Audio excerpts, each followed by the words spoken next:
샬롬, 평안하셨습니까? 어느덧 벌써 6월에 시작이 되었습니다. 항상 건강에 유의하시고 무더위를 잘 견뎌내시기 바랍니다. 자, 신약 성경에는요, 이 예수라는 이름이 정말로 많이 나옵니다. 정말.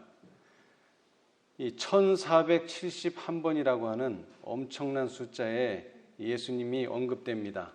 그런데 그 중에서도 신약이 27권인데요.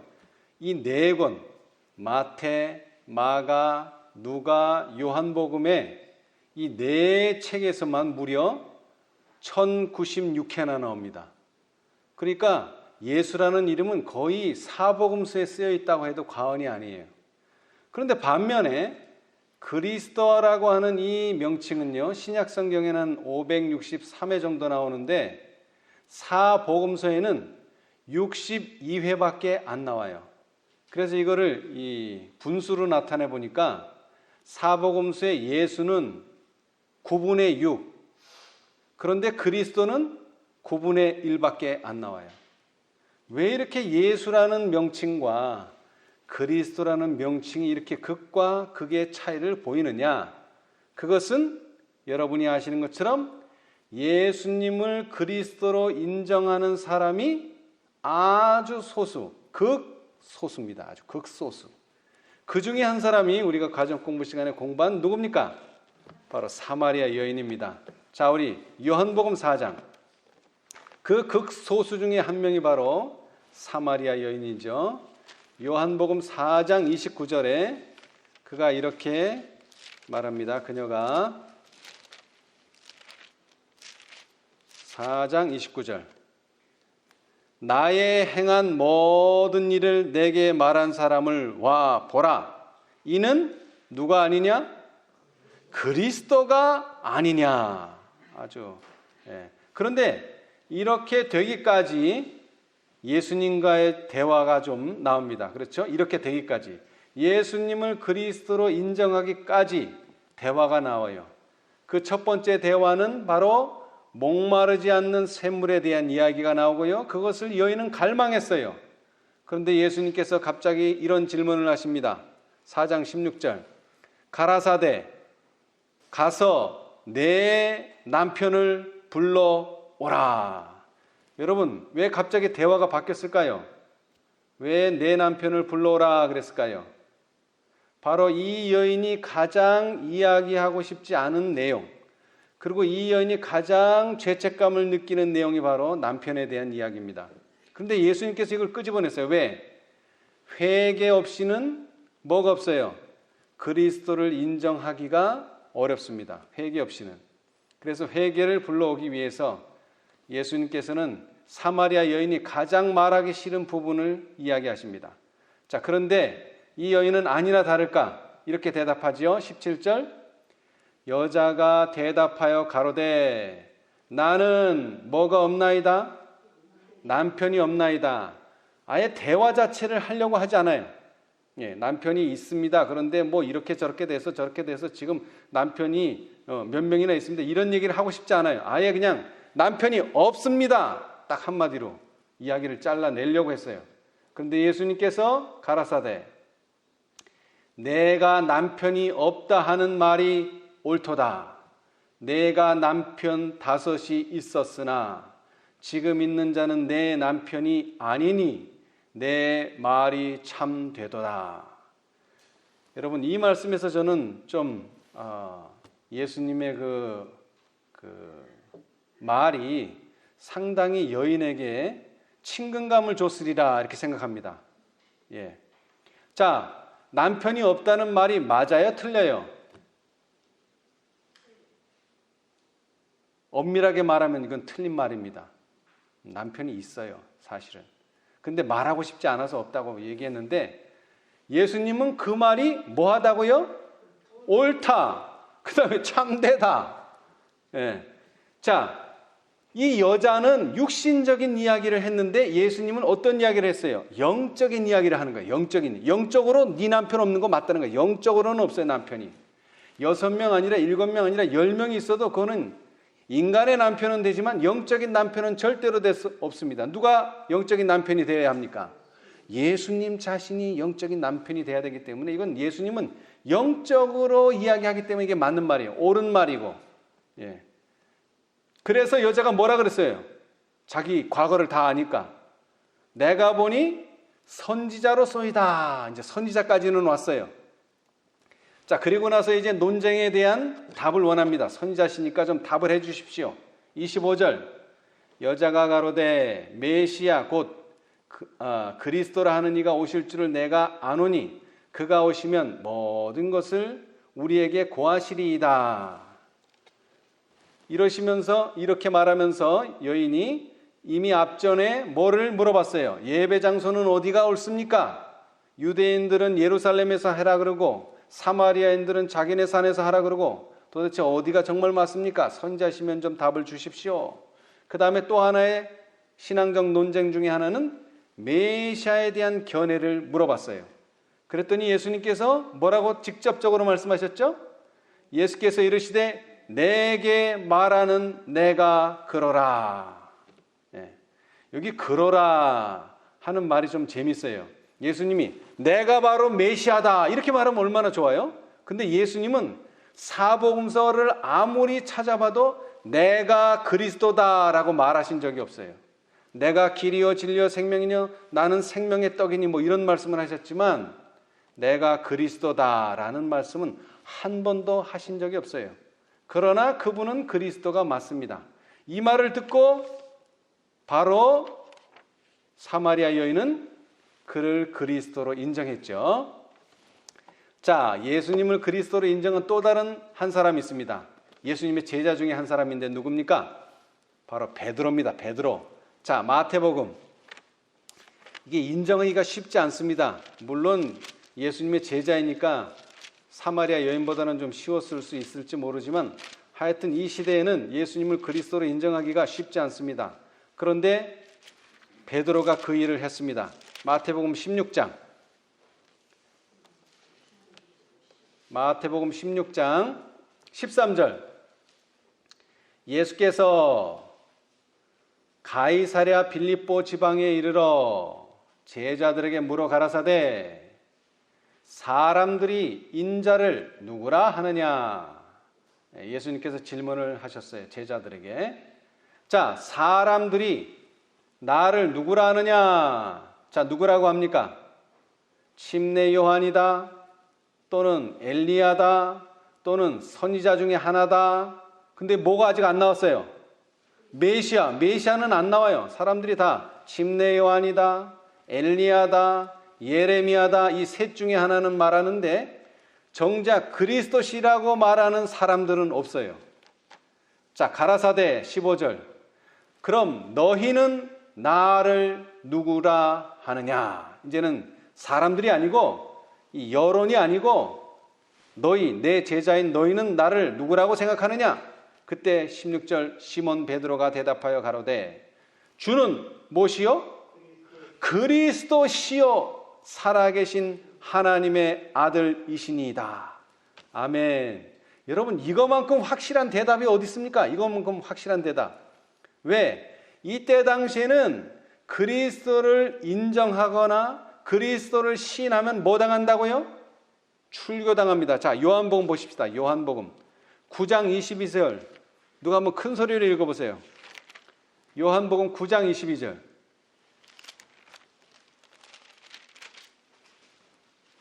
요한복음 9장 22절.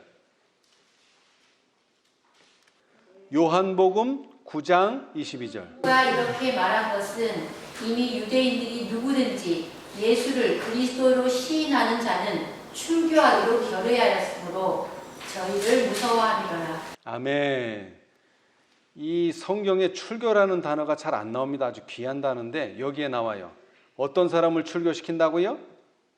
예수를 뭐로? 그리스도 메시아로 시인하는 사람들은 다 출교시킵니다. 왜? 자기네 신앙과 맞지 않기 때문에 그렇죠. 예. 자, 그런데 여기에는 예수님의 그 기적으로 인해서 병자가 나는데 그 부모가 그렇게 시인하지 못했던 것, 출교당할까봐 평신도가 그렇게 무서워해서 출교를 무서워해서 시인하지 못한 경우가 나오지만 12장으로 가면요, 요한복음 12장으로 가면은요, 관원 중에도 예수님을 믿는 자가 많다 그랬어요. 자, 12장 42절 누가 또 한번 큰 소리로 읽어보세요.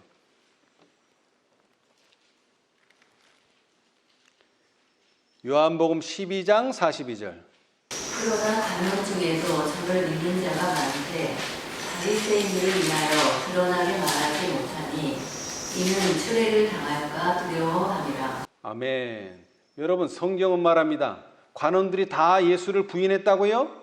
아니요. 믿는 자가 많다 그랬습니다. 성경이 말하기를.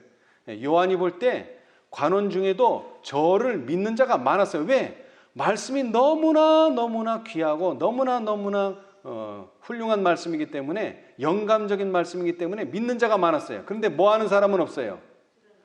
드러나게, 다시 말하면 드러내놓고 저분은 그리스도다 시인하거나 인정하는 말을 하는 사람은 없어요. 왜? 이는 추례를 당할까 두려워함이라.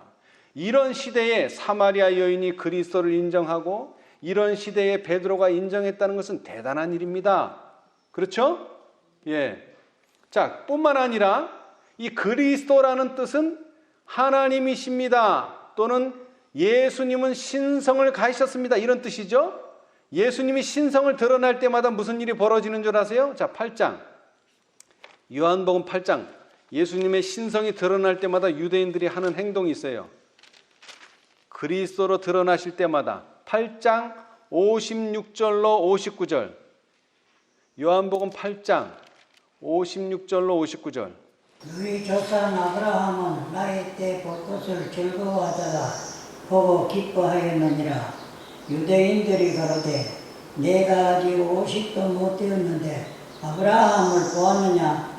예수께서 가라사대 진실로 너희에게 이르노니 아브라함이 나기 전부터 내가 있느니라 하시니 저희가 돌을 들어 치려 하거늘 예수께서 숨어 성전에서 말하십니다. 아멘. 여러분 이거 보세요. 예수님께서 50도 안 됐는데 뭐라고요? 아브라함이 나기 전부터 내가 있느니라. 이건 뭐를 주장하시는 거예요? 예수님의 신성. 그러자마자 뭐예요? 돌을 들어 치려고 그랬어요. 죽을 고비를 넘기셨죠? 자, 또 한 번 더 나옵니다. 자, 요한복음 10장 한 장을 넘겨서요. 요한복음 10장 30, 31절. 더 정확하게 말씀하셨어요, 여기는. 요한복음 10장 30, 31절. 한번 읽어보세요, 또. 나와 아버지는 하나이니라 하신데 유대인들이 다시 돌을 들어 치려 하거늘. 아멘. 뭐라고요? 나와 아버지, 하나님 아버지가 뭐라고요? 하나이니라. 이건 뭐를 얘기하는 거예요? 신성하다는 거죠. 예수님이 하나님이라는 거예요. 독생자라는 것이고, 그 다음에 메시아라는 말을 하자마자 유대인들이 다시 돌을 들어 치려 했습니다. 여러분, 유대인들은 예수님이 신성이 나타나려 할 때마다 이런 일을 했어요. 그러니까 예수를 그리스도로 시인한다는 것은 이건 돌에 맞아 죽을 일입니다. 진짜로. 그러나 사마리아 여인이 그것을 시인했고요. 베드로가 시인했어요. 그런데 예수님께서는 베드로에게 좀 더 정확한 말씀을 하셨죠. 자, 마태복음으로 돌아가서요. 마태복음 16장. 이렇게 시인한 것은 자기가 한 게 아닙니다. 사실은 16장 17절. 예수께서 대답하여 가라사대 바요나 시몬아 내가 복이 있도다. 이를 내게 알게 한 이는 혈육이 아니요 뭐라고요? 하늘에 계신 내 아버지시니라. 여러분, 이와 똑같은 내용이 사마리아 여인도 있죠. 내가 지금 너 말 듣고 예수님한테 온 거 아니다. 내가 들어보니까 이분은 뭐라고요? 메시아 맞다, 그리스도다. 내가 너 말 듣고 하는 게 아니라 내가 들어보니까 그분이 메시아라는 거예요. 여기도 마찬가지예요.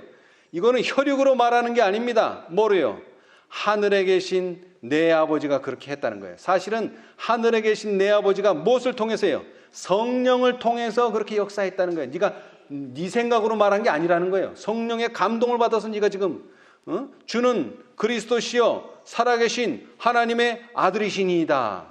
성령의 감동함으로 그렇게 말했다는 거예요. 여러분, 그런데 이게 중요한 내용이 있습니다.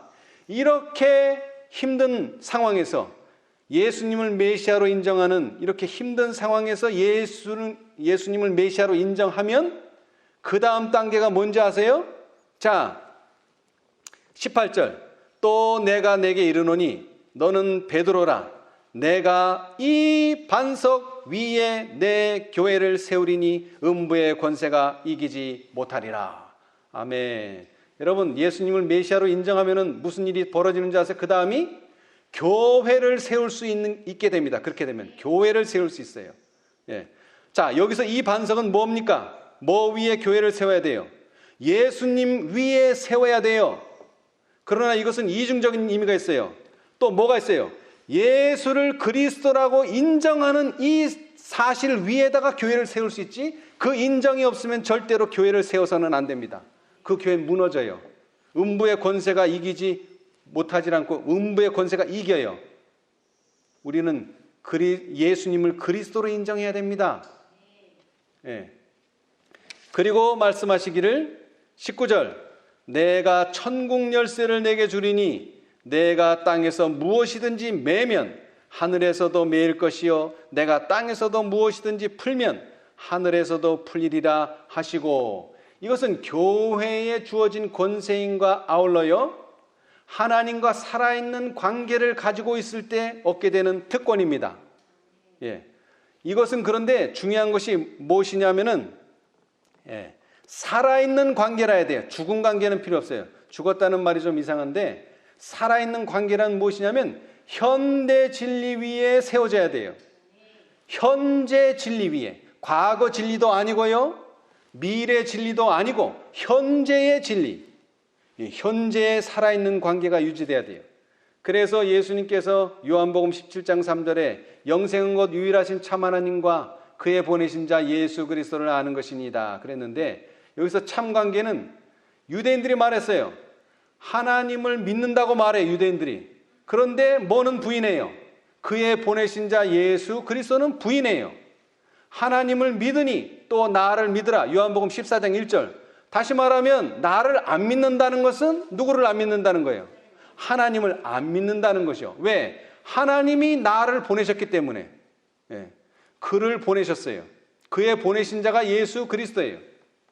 그래서 그의 보내신 자 예수 그리스도를 불신한다는 것은 하나님도 불신한다는 것입니다. 자, 그래서 이 반석 위에 세워진다는 것은 매우 중요한데, 이 반석은 예수 그리스도 자신과 아울러 그 당시에 예수님을 현대 진리를 인정하는 것 위에 교회가 세워져야 된다 하는 것입니다. 예. 자, 그래서 이것으로 끝나는 게 아니에요. 교회가 세워진 다음에 20절. 이에 제자들을 경계하사 자기가 그리스도인 것을 아무에게도 이르지 말라 하시니라. 아멘. 여러분, 이 진리를 왜 선포를 안 합니까? 왜 경계를 해요? 이 진리를 왜 경계하죠? 유대인들이 이 진리를 극히 싫어하기 때문에 그렇습니다. 자, 예수님께서 이 경계의 말씀을 안 하시면 제자들이 막 나가서 전도를 열심히 예수가 그리스도다, 예수가 그리스도 이것만 전하면 어떻게 될까요? 무슨 일이 벌어질까요? 3년 후에 예수님이 돌아가셔야 되는데 3년도 되기 전에 돌아가십니다. 돌에 맞아서 십자가에 돌아가셔야 되는데 돌에 맞아 돌아가십니다. 그렇죠? 그래서 이것을 극히 주의하도록 말씀하셨어요. 근데 재미있는 것은요, 마태복음 24장 5절.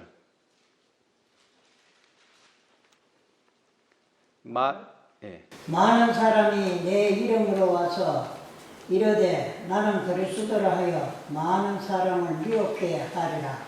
아멘. 자, 여러분 잘 들어보세요.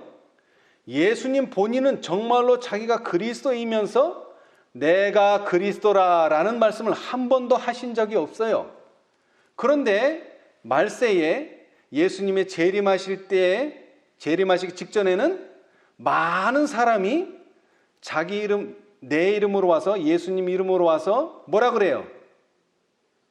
나는 뭐라? 그리스도라. 그런데 그거는 다 뭐라고요? 거짓 그리스도예요. 내가 그리스도라고 본인 입으로 말하면 그게 다 뭐라고요? 그건 거짓 그리스도예요. 왜? 그리스도는 절대로 내가 그리스도라고 말씀하시지 않습니다. 그런데 우리가 어떻게 그분이 그리스도인지를 알아볼 수 있을까요? 성경 연구를 통해서 아는 것이지, 저 사람이 내가 그리스도라고 말해서 우리가 그분이 그리스도인 줄 알지는 않습니다. 근데 많은 사람들이 여기서 속는 거예요. 절대로 자신을 가리켜서 자신이 그리스도라고 말씀하시지 않습니다. 자, 그래서 성경은 약속을 몇 가지 주셨는데, 자, 요한복음 5장. 우리가 어떤 분이 나타나셨을 때 그리스도인지 아닌지 알 수 있도록 이런 약속의 말씀을 주셨죠. 요한복음 5장 39절. 또 한번 읽어주세요. 큰 소리로.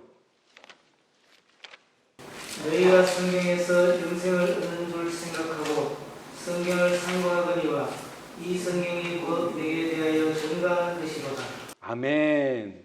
여러분, 성경을 상고하면은 지금 말하는 저분이 그리스도인지 아닌지 알 수 있습니까? 없습니까? 알 수 있습니다. 누가 말해줘서가 아니에요. 성경을 상고할 때 그렇게 된 겁니다. 자, 그 다음에 요한복음 7장 17절. 또 약속을 주셨어요.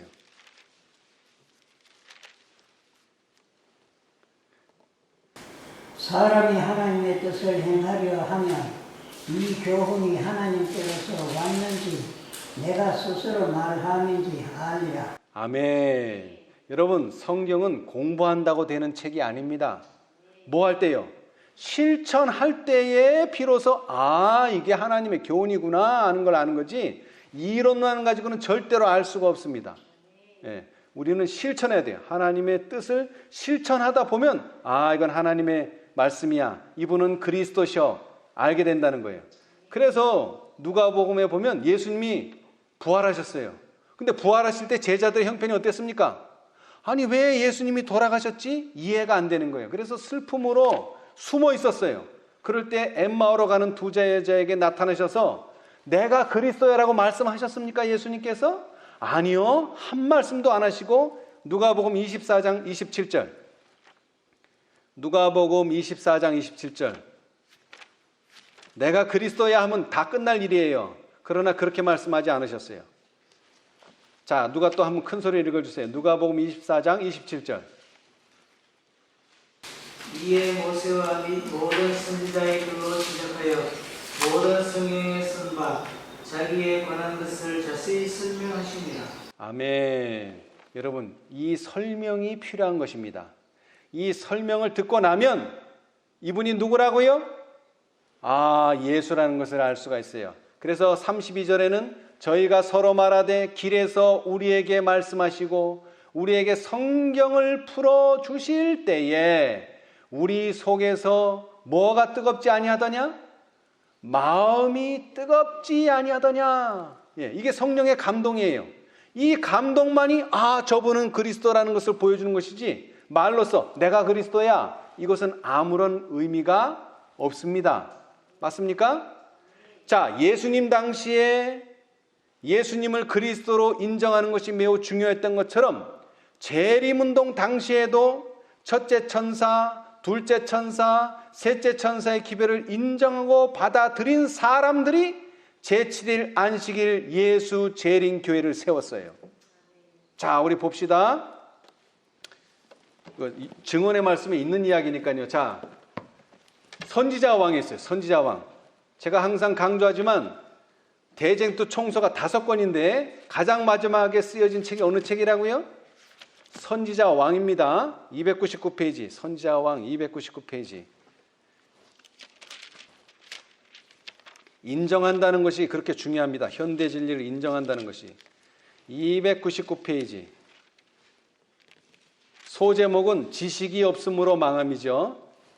24장. 자, 299페이지. 그날에 이스라엘의 남자와 야곱 족속에 피난하는 자들이 이스라엘의 거룩하신 자 여호와를 진실이 의뢰하리니 여러 나라와 족속과 방언과 백성에서 하나님을 두려워하며 그에게 영광을 돌리라. 이는 그의 심판하실 시간이 이르렀으니라는 기별에 절거의 응답할 사람들이 있을 것이다. 이스라엘 세상에 모든 것이 모든 우상에서 떠나 하늘과 땅과 바다와 물들의 근원을 만드신 이를 경배할 것이다. 그들은 모든 얼리는 것으로부터 놓여나 세상 앞에 하나님의 은혜에 빈념되어 설 것이다. 그들은 하나님의 용기에 순종하고 천사들과 사람들에게 하나님의 계명과 예수 믿음을 지킨 자들로 인정받을 것이다. 아멘. 자, 여러분 잘 보세요.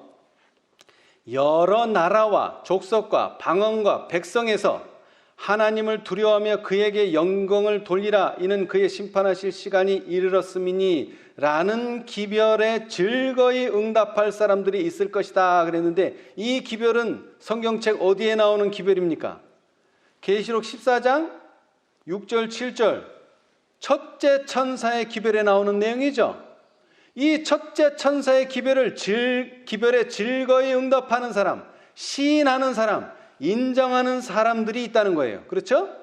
있을 것이다. 사람들이 있을 것이다. 자, 그 사람들이 이제 둘째 천사의 기별을 만나면 어떻게 돼요? 그들은 저희를 세상에 묶어두는 모든 우상에서 뭐해?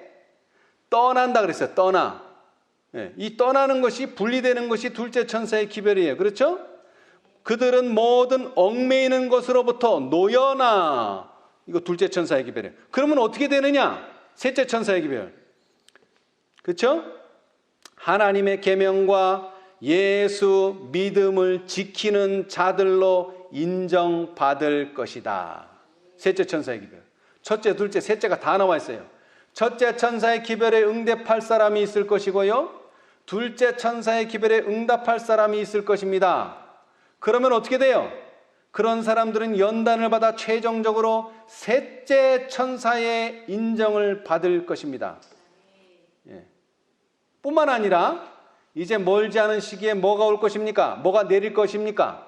이렇게 가뭄인 시절에 비가 옵니다. 그 비를 뭐라고 부르죠? 늦은 비라 부릅니다. 늦은 비. 여러분, 늦은 비는 어떤 사람들에게 내립니까? 늦은 비. 어떤 사람들에게 내려요? 여러 말씀들이 있습니다만 그 중에서 자, 계시록 18장에 관한 주석을 보겠습니다. 복음성경 계시록 18장에 관한 주석. 계시록 18장 주석입니다. 그 중에서 네 번째, 계시록 18장 주석이 상당히 많은데요, 그 중에서 하나, 둘, 셋, 넷, 다섯 번째네요. 다섯 번째. 찾으셨어요? 오른쪽 상단. 계시록 18장 1절 주석. 계시록 18장 1절 주석이 좀 많은데요, 오른쪽 상단에 보시면 늦은 비를 기다리고만 있지 말라. 우리는 늦은 비를 기다리고만 있지 말아야 한다. 늦은 비는 우리 위에 떨어지는 은혜의 이슬과 소나기를 인정하고 적용시키는 모든 사람들 위에 내릴 것이다. 우리들이 자원 빛들을 주워 먹을 때 하나님을 믿는 우리를 기뻐하시는 하나님의 확실한 자리를 감사히 여길 그때에 모든 약속이 성취될 것이다. 온 땅은 하나님의 영광으로 가득하게 될 것이다. 아멘. 자, 그 중에서 앞부분만 읽어보겠습니다. 우리는 늦은 비를 기다리고만 있지 말아야 한다. 그럼 어떻게 하라는 얘기냐? 늦은 비는 우리 위에 떨어지는 은혜의 이슬과 소나기를 뭐하고? 인정하고, 그 다음에는요, 적용시키는 모든 사람들 위에 내릴 것이다. 다시 말하면 늦은 비는 누가 받는다는 거예요? 은혜의 이슬과 소나기를 인정하는, 그런데 그 은혜의 이슬이 저기 떨어지는 게 아니라 어디 위에? 우리 위에 떨어지고 있는 은혜의 이슬과 소나기를 첫째 인정하라는 것입니다. 그런 사람들한테 늦은 비가 온다는 거예요. 자, 그런데 여기서 말하는 은혜의 이슬과 소나기가 그럼 뭡니까? 영적으로. 이게 중요하잖아요. 늦은 비를 받아야 되니까. 자, 신명기를 보겠어요. 신명기 32장. 신명기 32장 2절.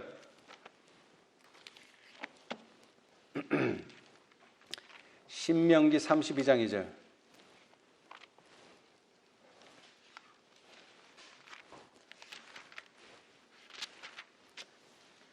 나의 교훈은 내리는 비요 나의 말은 맺히는 이슬이요 연한 풀 위에 가는 비요 채소 위에 감도다. 아멘. 자, 나의 교훈이 뭐라고요? 내리는 비다. 그 다음에 나의 말은 맺히는 뭐다? 이슬이다. 자, 여기에 이슬과 비를 다 이야기했어요. 여러분, 우로라고 들어보셨죠? 우로. 그게 이슬과 비를 말합니다. 길라앗에는 우로가 있지 아니하냐. 그 다음에 엘리야 시대 때는 내가 말하기 전에는 3년 반 동안, 3년 반 동안 없지만 내가 말하기 전에는 뭐가 내리지 않는다? 우로가 내리지 않는다. 그 우로는 이슬과 소나기입니다. 이슬과 비입니다.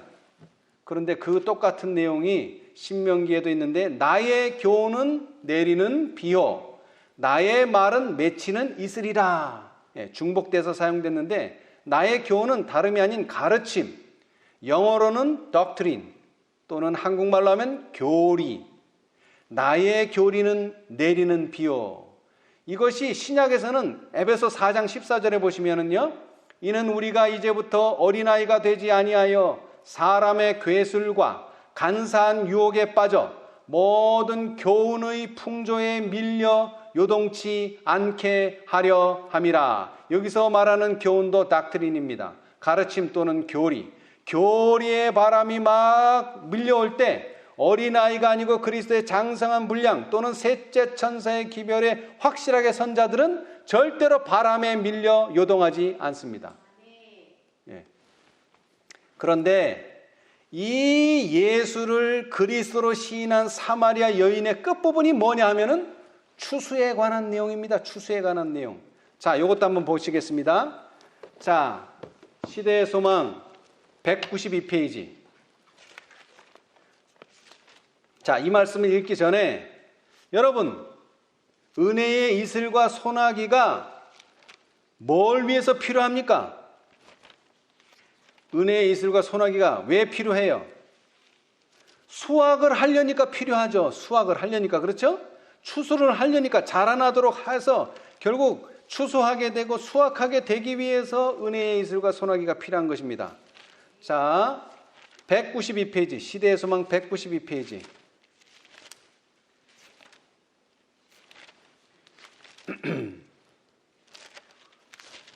야곱의 우물가에서. 자, 192. 예수께서는 제자들에게 내가 너희로 노력하지 아니한 것을 거두러 보내었노니. 찾으셨어요? 자, 한번 큰 소리로 천천히 읽어보세요. 예수께서는 제자들에게 내가 너희로 노력하지 아니한 것을 거두러 보내었노니 다른 사람들은 노력하였고 너희는 그들의 노력한 것에 참여하였느니라고 말씀하셨다. 우주께서는 이때에 오순절날의 위대한 수확을 바라보고 계셨다. 제자들은 이것을 그들 자신의 노력의 결과로 여기지 말 것이었다. 그들은 다른 사람들의 노력한 것에 참여하고 있었다. 아담의 타락이 이래로 그리스도께서는 말씀의 실을 당신의 택하신 종들에게 맡겨 인간의 마음속에 뿌리도록 하셨다. 그리하여 보이지 아니하는 힘, 곧 전능하신 능력이 그 주수를 내기 위하여 묵묵히 그러나 효과적으로 역사하였다. 하나님의 은혜의 이슬과 비와 햇빛이 진리의 시에 힘을 주고 양모를 공급하기 위하여 주어졌다. 거기까지 읽겠습니다. 자, 씨는 누가 심었다고요? 씨. 당신의 택하신 종들이 심었어요. 그죠? 제자들이 심은 게 아니라 이미 이전에 씨를 심었어요. 근데 언제 자라났어요? 하나님의 은혜의 이슬과 비와 햇빛이 진리의 씨에 힘을 주고 양분을 공급하기 위하여 주어졌다. 그렇죠? 그리스도께서는 이제 바야흐로 당신 자신의 피로 그 씨에 물을 뿌리실 것이었다. 그분의 제자들은 하나님과 함께 일하는 자가 될 특권을 받았다. 그들은 그리스도와 옛 성인들의 동역자였다.